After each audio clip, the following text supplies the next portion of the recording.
In this video lecture, we are going to download and install CodeBlocks on our systems.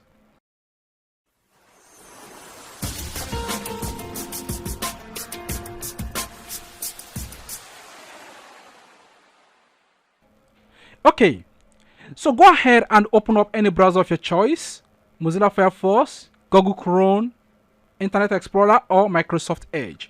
Alright, so once you do that, you go ahead and hit on Google and you get this page right before you. So inside your search engine, go ahead and type in CodeBlocks, and that is what you have right here. So go ahead and hit on Google search, and this will take you to a very new awesome page now. So this window opens up for you, and the very first thing you see up here is CodeBlocks IDE. Then you can see other things down there, but the first link up here is what I need right now. So go ahead and hit on CodeBlocks IDE. And once you hit that, it opens up a new window entirely for you. And this is the window we have right here. And that is the open source cross-platform free C, C++, and Fortran IDE. So now if you are right here, go ahead and hit on downloads. And this will open up a new window entirely for you. And this says there are different ways to download and install CodeBlocks on your system. So we have the very first one as download the binary release, and we have download the source code and retrieve source code from SVN. The very first one I want you to download is to download the binary release. So go ahead and hit on that right now. So now you hit on this, it says please select a setup package depending on your platform. At the time of making this video, I am teaching this course using Windows. So you might be running this on Mac OS, or you are following me on Linux. Please go ahead and select Linux or Mac OS depending on your own platform. But for guys who are really working on Windows with me, let's go ahead and continue, and everything is just exactly the same.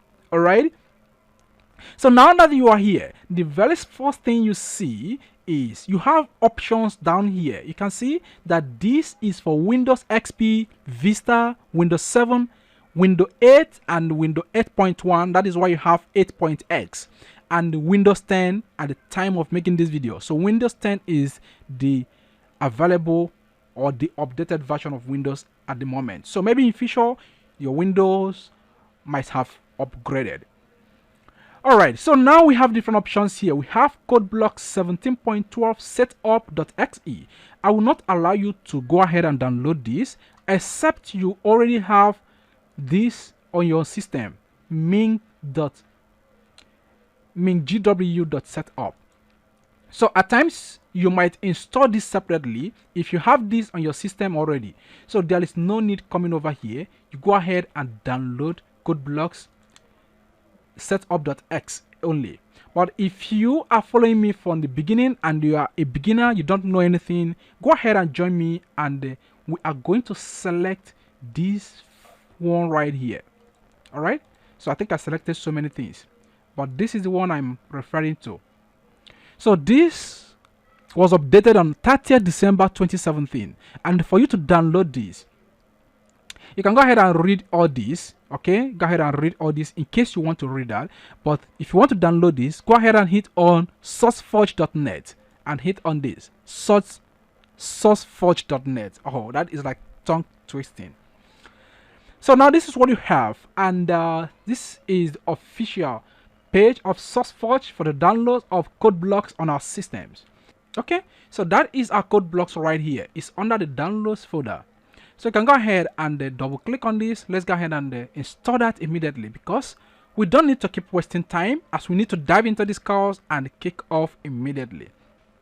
So the next thing, you go ahead and hit on next, and you hit on I agree, and you hit on next, and go ahead and hit on install. It will give you a destination folder just right here. I'm not going to change that destination folder. I'm going to leave it just the way it is. All right, and I will also advise you to leave your own destination folder the way it is, except you want to alter that. Go ahead and hit on install, and that will start installation. It's going to extract so many things here. All right, but you need to be patient and allow this to finish installation. Okay, so the system has finally installed and it asks you, do you want to run CodeBlocks right now? So go ahead and hit on yes. So the CodeBlocks is right just very before us. Say CodeBlocks is currently not the default application for C/C++ source files. Do you want to set it as default? You can always change association from the environment settings later. No, leave everything as it is for now. Okay, so there is no need. Let's go ahead and just click on OK. And I think that is all. Let's go ahead and close this. You said this is next. Let's go ahead and close this, and this is finished, and it's finished right now. So I believe that is okay, and you've downloaded and installed CodeBlocks on your systems, guys. And in the next video, I'll be teaching you the general overview of this IDE so that we can be able to understand it and learn how to use it. So at the moment, if you have any question under this video lecture, please use the question and the answer section, and I'm going to get back to you as soon as possible. Thank you so much, and I'm going to see you in the next video lecture.